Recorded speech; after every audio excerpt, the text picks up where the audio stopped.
Welcome to our channel. Today we how to configure Microsoft Defender SmartScreen and reputation protection, detailed guide step by step clearly.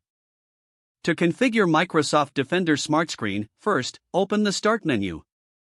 Type Windows Security in the search bar and click on the app. In the Windows Security dashboard, select App and Browser Control. Under Reputation-Based Protection, click on Reputation-Based Protection Settings. Toggle on Check Apps and Files to enable real-time protection. Next, turn on SmartScreen for Microsoft Edge to protect your browsing experience. You can also enable SmartScreen for Microsoft Store apps for additional security. Return to the App and Browser Control menu.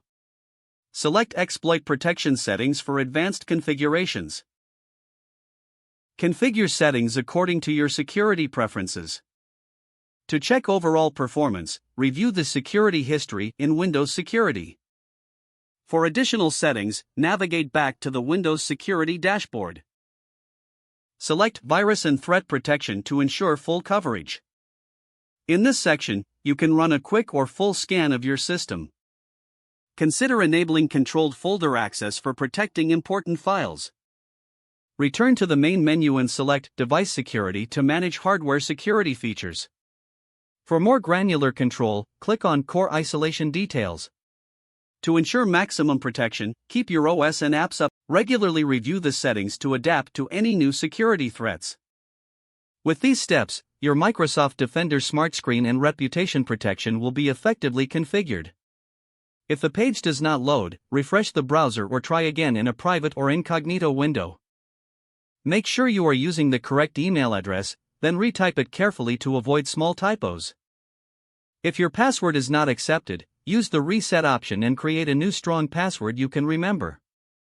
Check your spam folder for verification or security emails, then complete any requested confirmation steps. Enable two-factor authentication if available to improve account security and reduce unauthorized access risk.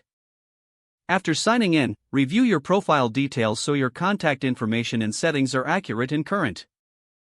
If you see an error message, note it down and try again after restarting your device and internet connection.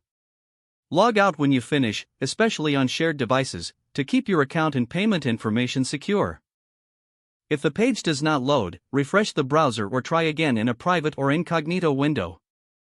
Make sure you are using the correct email address, then retype it carefully to avoid small typos. If your password is not accepted, use the reset option and create a new strong password you can remember. Don't forget to like this video and subscribe to our channel for more step-by-step tech guides.